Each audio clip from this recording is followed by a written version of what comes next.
Iran के रक्षा मंत्रालय ने कहा है कि उसके शीर्ष परमाणु वैज्ञानिक मोहसिन फखरीजादेह की हत्या कर दी गई है। ईरान के परमाणु बम कार्यक्रम के जनक कहे जाने वाले शीर्ष वैज्ञानिक मोहसिन फखरीजादेह की शुक्रवार को देश की राजधानी तेहरान में दिन दहाड़े हत्या कर दी गई। इस हत्या के लिए इजराइल की खुफिया एजेंसी मोसाद को जिम्मेदार ठहराया जा रहा है। हमलावरों ने मोहसिन की कार पर गोलियों की बौछार कर दी, जिससे उनकी मौत हो गई। शीर्ष ईरानी वैज्ञानिक की हत्या से पश्चिम एशिया में युद्ध के बादल मंडराने लगे हैं।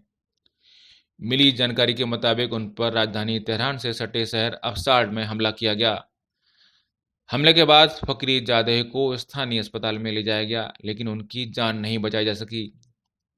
ईरान के रक्षा मंत्रालय ने शुक्रवार को एक बयान जारी कर कहा कि हथियारबंद आतंकवादियों ने रक्षा मंत्रालय के शोध और नवोत्पाद विभाग के प्रमुख मोहसिन फखरीजादेह को ले जा रही कार को निशाना बनाया। मंत्रालय के मुताबिक आतंकवादियों और फखरीजादेह के अंगरक्षकों के बीच हुई झड़प में वो बुरी तरह घायल हो गई और उन्हें अस्पताल ले जाया गया, लेकिन दुर्भाग्य से उनको बचाने की मेडिकल टीम की तमाम कोशिशें नाकाम रहीं। ईरान की समाचार एजेंसी फारिस के अनुसार चश्मदीदों ने पहले धमाके और फिर मशीन गन से फायरिंग की आवाज़ सुनी थी। एजेंसी के अनुसार चश्मदीदों ने 3-4 चरमपंथियों के भी मारे जाने की बात कही है। ईरान के विदेश मंत्री जवाद जरीफ ने ट्वीट कर कहा कि आतंकवादियों ने आज ईरान के एक प्रमुख वैज्ञानिक की हत्या कर दी। ये बुजदिल कार्रवाई जिसमें इजराइल के हाथ होने के गंभीर संकेत हैं, हत्यारों की जंग करने के इरादे को यह दर्शाता है। जरीफ ने कहा कि ईरान अंतर्राष्ट्रीय समुदाय खासकर यूरोपीय संघ से गुजारिश करता है कि वो अपने शर्मनाक दोहरे रवैयों को खत्म करके इस आतंकी कदम की निंदा करें। ईरान के विदेश मंत्री ने ऐसे आतंकी कार्रवाई बताते हुए इजराइल पर तीखा हमला बोला है। ईरानी विदेश मंत्री मोहम्मद जवाद जरीफ ने शुक्रवार को ट्वीट कर कहा कि आतंकवादियों ने एक विख्यात ईरानी वैज्ञानिक की आज हत्या कर दी। यह कायरानाकृत साजिशकर्ताओं की हताशा को दर्शाता है, जिसमें इजराइल की भूमिका के गंभीर संकेत हैं। ईरानी आरोप के बीच इजराइल ने इस मामले पर टिप्पणी करने से इनकार कर दिया है।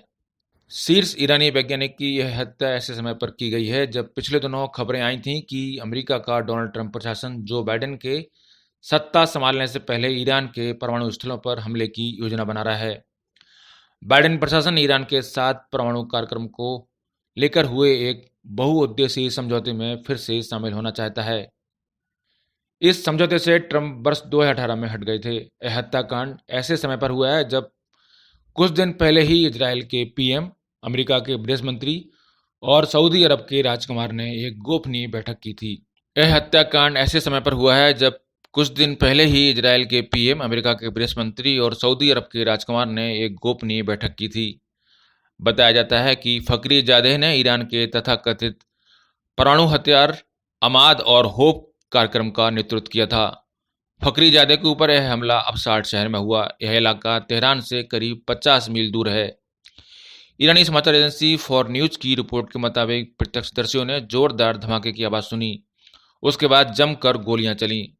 सोशल मीडिया में वायरल वीडियो में दिखाई दे रहा है कि फखरीजादेह की कार गोलियों से छलनी हो गई है। घटनास्थल पर हर तरफ खून बिखरा हुआ था। बताया जा रहा है कि हमलावरों ने जबरन उनकी कार को रोका और उसके बाद ताबड़तोड़ हमले करके ईरानी वैज्ञानिकों को मौके पर ही ढेर कर दिया। फॉर न्यूज के मुताबिक इस हमले में 3 से 4 लोग मारे गए हैं। अभी तक किसी भी गुट ने इस हमले की जिम्मेदारी नहीं ली। ईरानी परमाणु हथियार के जनक की हत्या व्यवहारिक और सांकेतिक दोनों ही लिहाज से बेहद महत्वपूर्ण है और अगर इस विवाद को नहीं थामा गया तो एक युद्ध का रूप भी ले सकता है। मोहसिन फखरीजादेह वर्ष 1989 से ही अमेरिका और इजराइल की खुफिया एजेंसियों के निशाने पर रहे हैं। मोहसिन फखरीजादेह के परमाणु बम कार्यक्रम अमाद को वर्ष 2003 में रोक दिया गया था। इसके बाद से ही मोहसिन फखरीजादेह कई अन्य परमाणु कार्यक्रम को देख रहे थे, जिसका उद्देश्य आम नागरिकों के लिए इस्तेमाल करना है। इस बीच ईरान के सर्वोच्च नेता आयतुल्लाह अली खमनेई के सैन्य सलाहकार ने कहा है कि हम इस हत्याकांड का बदला लेंगे। उन्होंने कहा कि ट्रंप के अंतिम दिनों में इजराइल ईरान के साथ युद्ध भड़काने में जुटा हुआ है। ब्यूरो रिपोर्ट, पत्रिका टीवी।